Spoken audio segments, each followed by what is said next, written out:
3 days into the silent treatment, Derek, my fiancé and CEO, greenlit his assistant's pitch for a self-driving road trip. He expected me to flip, like always. I didn't. A month later, he came back and saw it. I wasn't the same. He backed Molly, stole my project, and thought I'd explode. I didn't. I just helped her draft the proposal. He trashed everything I built just so she could snag her year-end bonus. I didn't fight back, took the blame, took the hit. Molly was all smug. See? Told you. You can't go at Yara head-on. Give her the silent treatment. She folds. She's scared of losing you. That's why she's playing nice. Derek ate it up, called her smart. Then he pulled me aside, offered a raise, a promotion, even a fancy wedding. First time he'd ever brought it up. But he missed one detail. He'd already signed off on my resignation while he was off playing Road Trip King, and I'd already dumped him. That was it. Clean cut. Nothing left. Yara, Mr. Cromwell needs this proposal ASAP. Sorry to bug you, but finish it before you head out. Molly Leach, Derek's assistant, dropped a fat stack of papers on my desk, all chipper like we were besties. I took them. Got it. She wasn't done. Still smiling, she threw in, Mr. Cromwell and I have a client meeting later. Just leave the docs on his desk. Oh, and tidy up his office before you go. Then she strutted off like she owned the floor, heels clicking, mood sky high. Around me, the office fell quiet. My coworkers shot me that awkward look, half pity, half helpless. Everyone knew Derek Cromwell, CEO of Vantral Corp, was my fiancé. Everyone also knew he blatantly played favorites, and Molly was his number one. He'd yanked her from another firm, made her director, then handed her $1 million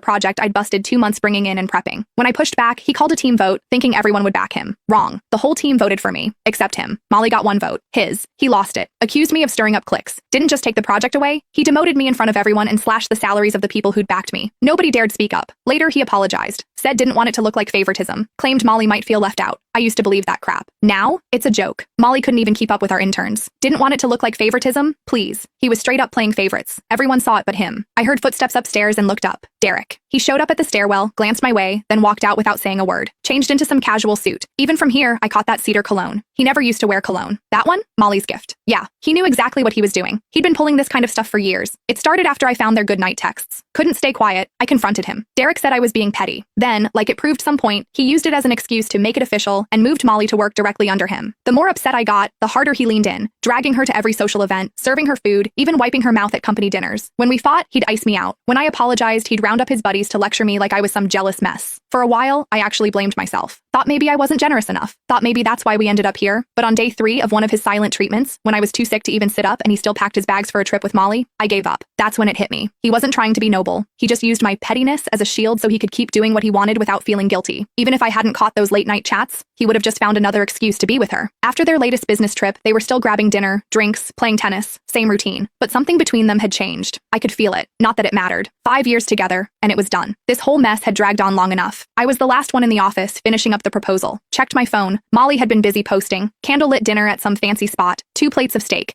Derek, all polished and perfect, cutting hers for her.